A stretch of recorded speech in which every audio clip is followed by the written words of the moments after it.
अस्सलामुअलैकुम नाज़रीन व सामईन, आपका हमारे ATR उर्दू चैनल में खैर मक़दम और इस्तक़बाल है। आज हम एक नए वीडियो के साथ यानी नए क्वेश्चंस के साथ आपके सामने हाजिर हुए हैं। ये वो नए क्वेश्चंस हैं जो हमने आपसे कहा था कि अगर हम आपके लिए मॉक टेस्ट यानी CUET, PG और UG के लेवल के कुछ क्वेश्चंस हम आपको सॉल्व करवाते रहेंगे, जो आम तौर पे यानी टॉप चांसेस हैं आपको पूछे जाएंगे एग्जाम में। उन्हीं में से पहला क्वेश्चन है, देखिए कि डिप्टी नज़ीर अहमद ने किस्से की कौन सी किताब लिखी जिसे उर्दू का पहला नॉवेल करार दिया गया है? तो वो मरअतुल उरूस है, ऑप्शन सी इसका करेक्ट है। सवाल नंबर 2 है, लंदन की एक रात के मुसन्निफ कौन हैं? तो इसके मुसन्निफ हैं सज्जाद ज़हीर, ऑप्शन डी इसका करेक्ट है। सवाल नंबर 3 है कि कृष्णचंद्र का सबसे अहम नॉवेल कौन सा है? तो सबसे अहम नॉवेल है शिकस्त। ये बहुत इंपॉर्टेंट है, 21 दिन में उसने इस नॉवेल को तैयार किया था, लिखा था। सवाल नंबर 4 है, कृष्णचंद्र बुनियादी तौर पर किस किस्म के अफसाना निगार थे? बुनियादी तौर पर वो रोमानी किस्म के यानी रोमानी अफसाना निगार थे, ऑप्शन ए करेक्ट है। सवाल नंबर 5 है, किस सिन्फ में वहदत तासुर बुनियादी चीज़ है? तो ये अफसाने में बुनियादी चीज़ है वहदत तासुर। सवाल नंबर 6 है, ज़राफ़त के पर्दे में समाजी हक़ाइक़ का ज़बरदस्त इजहार मिलता है, यानी किस नॉवेल में? तो वो मीठी छुरी में मिलता है, ऑप्शन बी करेक्ट है। सवाल नंबर 7 है, सरशार ने किस रिसाले की इदारत की है?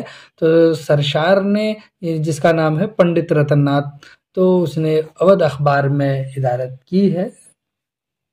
सवाल नंबर 8 है कि जिस तहरीर में शेर व अदब की तफहीम और ताबीर व तशरीह की जाए उसे क्या कहते हैं? उसे तनकीदी मजमून कहते हैं, ऑप्शन सी करेक्ट है। सवाल नंबर 9 है, शिबली की मुलाकात सर सैयद से कब हुई? तो 1882 ईस्वी में शिबली अलीगढ़ गए थे, वहीं पर उनकी मुलाकात भी है, तो इसका मतलब 1882 में शिबली की मुलाकात सर सैयद से हुई और फिर उसके बाद आप वहाँ पर लेक्चरर का एक ओहदा खाली था, वहाँ पर आप बहाल भी हुए। सवाल नंबर 10 है, सल्तनत हिंद की जानिब से शिबली को कौन सा खिताब दिया गया? तो उन्हें शमसुल उलमा का खिताब दिया गया। सवाल नंबर 11 है, अंजुमन तरक्की उर्दू के पहले सदर कौन मुंतखब हुए? तो अंजुमन तरक्की उर्दू के पहले सदर शिबली मुंतखब हुए हैं, ऑप्शन बी करेक्ट है। सवाल नंबर 12 है कि उर्दू की पहली खातून नावल निगार कौन है? पहली खातून नावल निगार हैं रशीदतुन्निसा। सवाल नंबर 13 है कि इम्तियाज़ अली ताज को कौन सा खिताब मिला? तो उन्हें सितारे इम्तियाज़ मिला है। सवाल नंबर 14 है, रिचर्ड स्टील ने किस रसाले से नाम पैदा किया? उनका नाम द टिटलर से हुआ है, ऑप्शन बी करेक्ट है, ए करेक्ट है। सवाल नंबर 15 है कि अंग्रेज़ी इंशाइयों का शहजादा किसे कहा जाता है? अंग्रेज़ी इंशाइयों का शहजादा चार्ल्स लैम्ब को कहा जाता है। सवाल नंबर 16 है, जदीद शायरी और तनकीद के बादशाह कौन कहलाते हैं? तो जदीद शायरी और तनकीद के बादशाह T.S. इलियट कहलाते हैं। सवाल नंबर 17 है, फ्रांसीसी इंशाइयों का अंग्रेजी में पहली बार तर्जमा किसने किया है? तो पहली बार तर्जमा जॉन फ्लेरियो ने किया, ऑप्शन सी करेक्ट है। सवाल नंबर 18 है, किस अंग्रेजी इंशाइया निगार का इंशाइया माइक्रोकॉस्मोग्राफी तंज़ो मिज़ाह का नादिर नमूना है? तो ये माइक्रोकॉस्मोग्राफी तंज़ो मिज़ाह का नादिर नमूना जॉन एरल के इंशाइये हैं। सवाल नंबर 19 है, उर्दू नस्र के गैर अफसानवी सिन्फ में किसका शुमार होता है? सफ़रनामे का शुमार गैर अफसानवी सिन्फ में होता है। सवाल नंबर 20 है, ड्रामा के माना क्या है? ड्रामा के माना है करके दिखाना के। सवाल नंबर 21 है, किस ड्रामे का किस्सा तारीखी हैसियत से मशकूक है? यानी कौन से ऐसे ड्रामे हैं जिसके किस्से लिखे गए और वो मशकूक हैं? तो वो अनारकली के हैं, ऑप्शन बी करेक्ट है।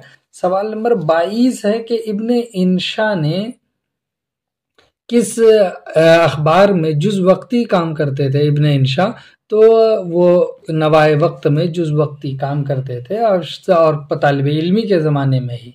सवाल नंबर 23 है, इब्ने इंशा ने किस हैसियत से अपनी मुस्तकिल शनाख्त कायम की? सफ़रनामा निगार की हैसियत से उन्होंने मुस्तकिल हैसियत कायम की है, शनाख्त बनाई है। सवाल नंबर 24 है, इब्न इंशा के शायरी में कितने मजमूए शाये हुए? तो 2 मजमूए इंशाइया की शायरी के मजमूए शाये हुए हैं। सवाल नंबर 25 है, इब्न इंशा का असल नाम क्या है? इब्न इंशा का असल नाम है शेर मोहम्मद खां, ऑप्शन ए करेक्ट है। सवाल नंबर 26 है, हाली ने कहाँ पर लाइब्रेरी कायम की? तो हाली ने पानीपत में लाइब्रेरी कायम की। इसका करेक्ट आंसर ऑप्शन बी है। चलिए आगे देखते हैं। तो क्वेश्चन नंबर 27 है यहाँ पर कि मुसलमानों की उरूज व ज़वाल की मंजूम दास्तान का नाम क्या है?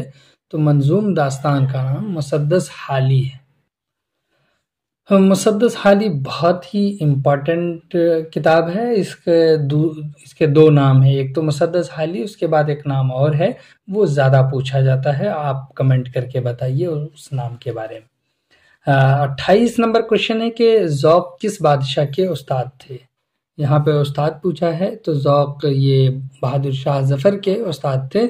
ऑप्शन डी करेक्ट है। इसी तरह से सवाल नंबर 29 है, ज़ौक़ ने किस शायर से इस्लाह ली है? ज़ौक़ ने शायर शाह नसीर से इस्लाह ली है। ऑप्शन बी करेक्ट है। सवाल नंबर 30 है, मिर्ज़ा दबीर ने किस सिन्फ़ में उस्तादी का मकाम हासिल किया है? मिर्ज़ा दबीर ने मरसिये में उस्तादी का मकाम हासिल किया है। ऑप्शन डी करेक्ट है। सवाल नंबर 31 है कि दबीर की शायराना चश्मक किससे थी? उनकी शायराना चश्मक मीर अनीस से थी। ऑप्शन सी करेक्ट है। सवाल नंबर 32 है कि शाद अजीमाबादी को किन की शागिर्दी में फ़ख्र था? तो शाद को फरियाद की शागिर्दी, शाह उल्फत हुसैन फरियाद की शागिर्दी में फ़ख्र था। सवाल नंबर 33 है कि फ़ाइज़ दहलवी के बारे में किस मुहक्किक ने तहकीक की है?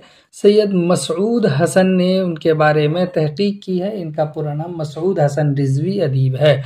सवाल नंबर 34 है, फ़ाइज़ दहलवी किस सदी ईस्वी के शायर हैं? 17वीं सदी ईस्वी के शायर फ़ाइज़ दहलवी हैं और सैयद मसूद हसन रिजवी ने ये तहकीक भी की है। सवाल नंबर 35 है कि दर्द का ताल्लुक तसव्वुफ़ के किस सिलसिले से था?